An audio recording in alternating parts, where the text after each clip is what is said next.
साईं बाबा एक, मैं तो ये कहूँगा कि वो इंसान थे और काफ़ी लोग उनको देवता की तरह, एक देवों की तरह पूजते हैं।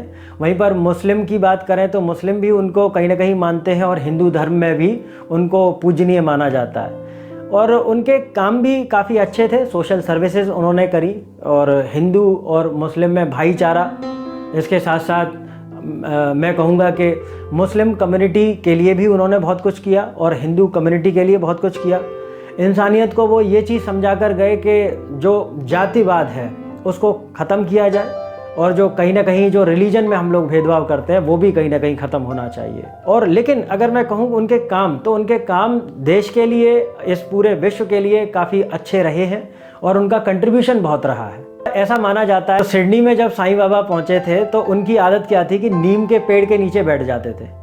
अब ये लगातार मेडिटेशन कर रहे हैं, सिडनी के आसपास के जो गांव बसे हुए थे वो भी उनको देखते थे। जिस गांव में वो लोग वो ठहरे हुए थे उस गांव के लोग भी उन्हें देखते थे। लगातार इतनी कम उम्र का व्यक्ति जो है वो मेडिटेशन करे जा रहा है। उसे न धूप की चिंता है, न सर्दी की चिंता है, ठीक है, न आंधी की, न तूफान की, वो बस लगातार मेडिटेशन करे जा रहा है। अब हालत ये आ चुकी थी कि जो बच्चे थे ना गांव के, वो क्या करते थे, वो उसको पागल समझते थे। अब वो उनको पागल समझते थे और जनरली वो क्या करते थे, पत्थर उठाया और उनकी तरफ मारा। तो ये हरकतें उस टाइम पर देखने को मिली। लेकिन एक समय ऐसा भी आया, सिडनी से वो अचानक से गायब हो गए। उसके बाद में ये माना जाता है, जो स्टोरी है, कि 1857 में हम लोग जानते हैं कि फर्स्ट वॉर ऑफ इंडिपेंडेंस हो रहा था। वहाँ पे अपने झांसी से रानी लक्ष्मीबाई जी लड़ रही थी, तो उसी टाइम पर ये गायब हुए। और उसी टाइम पर ऐसा माना जाता है कि ये शायद रानी लक्ष्मीबाई जी के साथ में अंग्रेज़ों के खिलाफ ये युद्ध में शामिल हुए थे और वहाँ भी इनका मतलब मेजर कंट्रीब्यूशन रहा। फिर ये जब वापस आए तो इनका काफ़ी अच्छा वेलकम किया गया और इनको फ़कीर के तौर पर, मतलब मुस्लिम जो कम्युनिटी थी उन्होंने फ़कीर के तौर पर देखा।